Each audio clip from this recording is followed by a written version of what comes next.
आज का हमारा टॉपिक है एक्स्ट्रा एम्ब्रायोनिक मेम्ब्रेन, जिन्हें हिंदी में कहते हैं अतिरिक्त भ्रूणीय झिल्लियां। ये जो टॉपिक है ये बीएससी फर्स्ट ईयर के लिए मोस्ट प्रोबेबली बहुत अच्छी तरह से कवरेज देगा आपके लिए। सबसे पहले मैं इसका इंट्रोडक्शन देने को बताऊंगा, इसे एक्स्ट्रा एम्ब्रायोनिक मेम्ब्रेन कहा क्यों जाता है। जो एम्ब्रायो होता है वो मदर के जो गाँव में डेवलप हो रहा होता है, वहाँ पे उसे पूरी तरह से एक अच्छा एनवायरमेंट देने के लिए 4 मेम्ब्रेन्स का डेवलपमेंट होता है। ये चारों मेम्ब्रेन होती है। सबसे पहली होती है एमनियोन, नंबर सेकंड होती है chorion, third is yolk sac and fourth is allantois.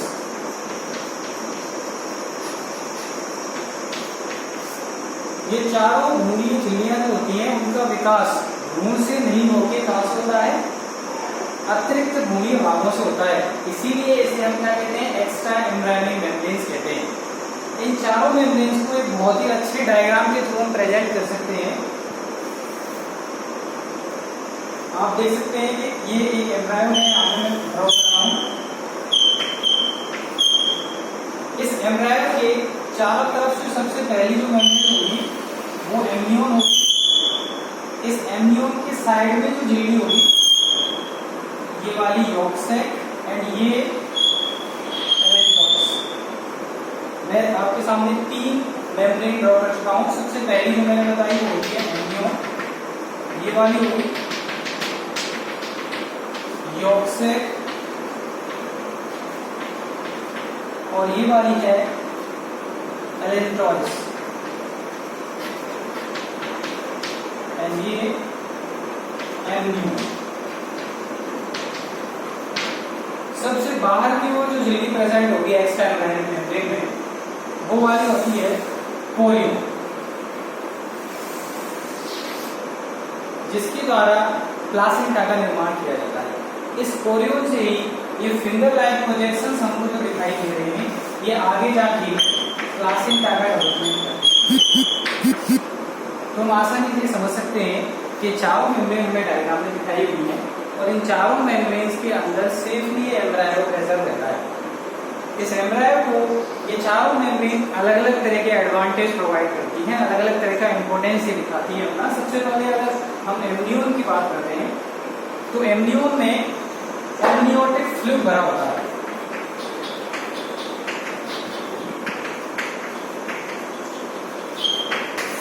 ये एमनियोटिक फ्लूइड एक विशेष प्रकार के लवणों की कंसंट्रेशन समेत होता है, जो ये जो एम्ब्रायो यहाँ पर प्रेजेंट है उसको एक स्विमिंग पूल का एनवायरनमेंट प्रिपेयर करके देता है, जो इस एम्ब्रायो को डेसिकेशन से बचाता है, उसके लिए वाटर क्वांटिटी प्रोवाइड कराता है और उसे बुओयांसी भी प्रोवाइड कराता है। तो जो एमनियोटिक फ्लूइड यहाँ पे बताया गया है ये इसको क्या करेगा, डेसिकेशन से बचाएगा,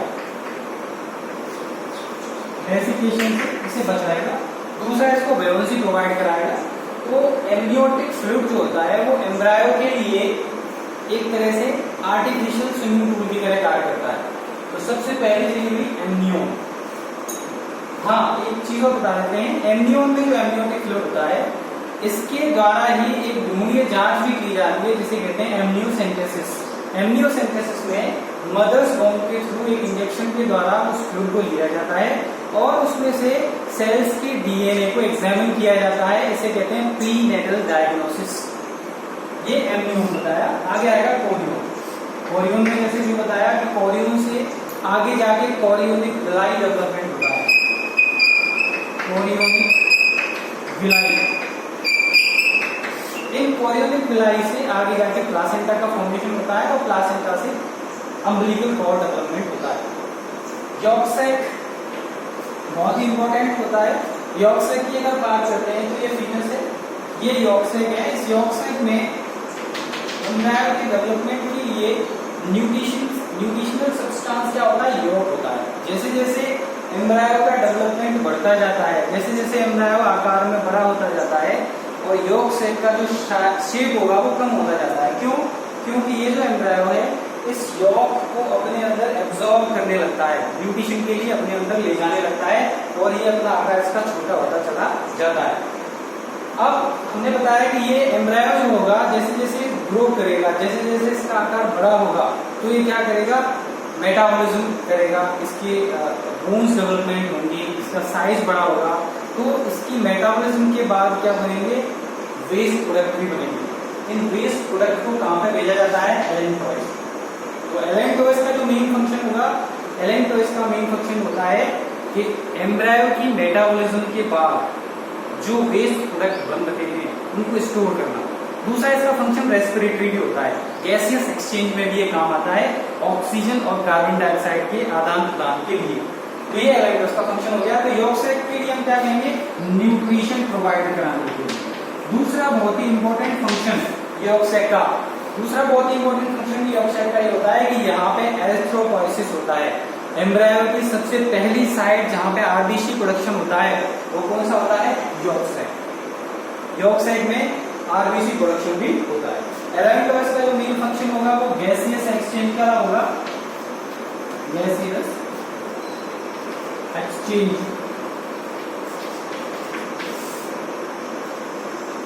एंड एक्सक्लूजन। ये दो फंक्शन किसके होंगे, एलेंटोइस के होंगे। इस तरह से हम चारों मेम्ब्रेन्स को हम एक बहुत ही शॉर्ट फॉर्म में आसानी से समझ सकते हैं, allantois, chorion, yolk sac and allantois. चारों मेम्ब्रेन को दोबारा से मैं इस डायग्राम से बता दूं, ये एम्ब्रायो है, एम्ब्रायो की सबसे बाहर की होती है एम्ब्रियो, इस एम्ब्रियो में एम्ब्रियोटिक फ्लूइड भरा होता है। एम्ब्रियोटिक फ्लूइड जो एम्ब्रायो है उसको वेलोसिटी प्रोवाइड कराएगा, उसको डेसिकेशन से बचाएगा और इस एम्ब्रायो के लिए एक आर्टिफिशियल स्विमिंग पूल की तरह काम करेगा। इसके बाद यॉर्क सैक एंड एलेंटोइस दो नए डायग्राम बनाए हैं। यॉर्क सैक क्या करेगा, इसको न्यूट्रिशन प्रोवाइड कराएगा और इसके अंदर जो यॉर्क डिपॉजिट है वो उसको न्यूट्रिशन प्रोवाइड करेगा। जैसे जैसे एम्ब्रायो बढ़ता जाएगा यॉर्क सैक का आकार कम होता चला जाएगा। यॉर्क सैक के यॉर्क के ग्रहण करने के बाद जो वेस्ट प्रोडक्ट बनेंगे उनका स्टोरेज कहाँ पे होगा, एलेंटोइस में। और सबसे बाहर की होगी कोरियोन। ये वाली मेम्ब्रेन कौन सी होती है, कोरियोन, जिससे कोरियोनिक ग्लाई डेवलपमेंट होगा और कोरियोनिक ग्लाई प्लासेंटा फॉर्मेशन का काम करेंगे। इस तरह से हम यहाँ पे एक्स्ट्रा एम्ब्रायोनिक मेम्ब्रेन को आसानी से समझ सकते हैं। इसके बाद एक्स्ट्रा एम्ब्रायोनिक मेम्ब्रेन्स आगे जाके प्लासेंटा फॉर्मेशन करती है। ये जो प्लासेंटा होता है ये मदर और फीटस के बीच में टिश्यूज का कनेक्शन होता है। मदर एंड फीटस के बीच में आपस में टिश्यू कनेक्शन होता है, जिससे मदर फीटस के बीच में ब्लड फ्लो